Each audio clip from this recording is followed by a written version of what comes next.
ஆனால் ராஜீவ்காந்தி படுகொலை என்பது கொஞ்சம் ஒரு ஒரு ஏனென்றால் நாங்கள் எல்லாம் விளவங்கோடு கொஞ்சம் காங்கிரஸ் பின்புலத்திலிருந்து வருகிறவர்கள். குமரி மாவட்டம் உங்களுக்கு தெரியும் தானே. அதை ஏற்றுக்கொள்ள முடியவில்லை. எனவே ஒரு கேள்வி பதில் நிகழ்ச்சியில் கடுமையாக தமிழீழ விடுதலை புலிகளை நான் விமர்சித்திருந்தேன். கடுமையாக, மிக கடுமையாக, அந்த படுகொலையை மையமாக வைத்து. அதற்கு எதிர்வினையாக 500க்கும் மேலான கடிதங்கள் ஈழப்பரப்பிலிருந்து வந்தன. அந்த கடிதங்கள் தான் அடிப்படையில் என்னை மாற்றியவை. ஏனென்றால் அவை மக்கள் உண்மையாக எழுதியவை. உண்மையை நீங்கள் மறுக்க முடியாது. அதிலும் சிவசங்கர் என்ற ஒரு சகோதரி எழுதிய ஒரு 6 பக்க கடிதம். சுருக்கமா சொல்லணும், நீ என்னடா அங்கிருந்து பேசுற, இங்க வா, இங்க வந்து எங்க பக்கத்துல நின்று நீ பேசு.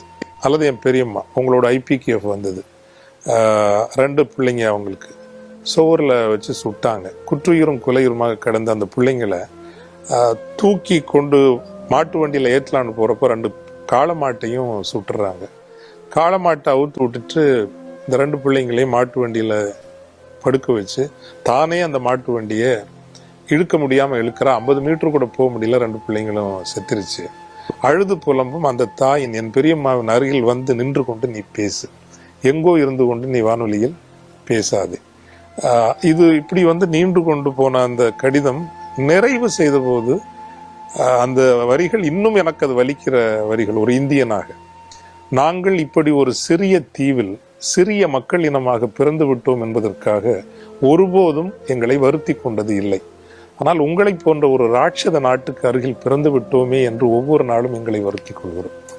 இந்த வரிகள் தான் என்னை உடைத்தது, உலுக்கியது. So we have done something terribly wrong. அப்போ உண்மை தெரியல. ஆங்கிலத்தில் நானே சொல்வது, as long as you don't know the truth, you can take any position. உண்மை என்ன என்று தெரியாத வரைக்கும் நீங்கள் எப்படிப்பட்ட ஒரு நிலைப்பாடும் எடுக்கலாம். But when the truth is obvious, அது மிகவும் வெளிப்படையாக உங்கள் கண் முன்னால் தெரிகிற போது அதை கண்டும் காணாமல் இருப்பது என்பது குற்றம் மட்டுமல்ல, பாவம். It's a sin.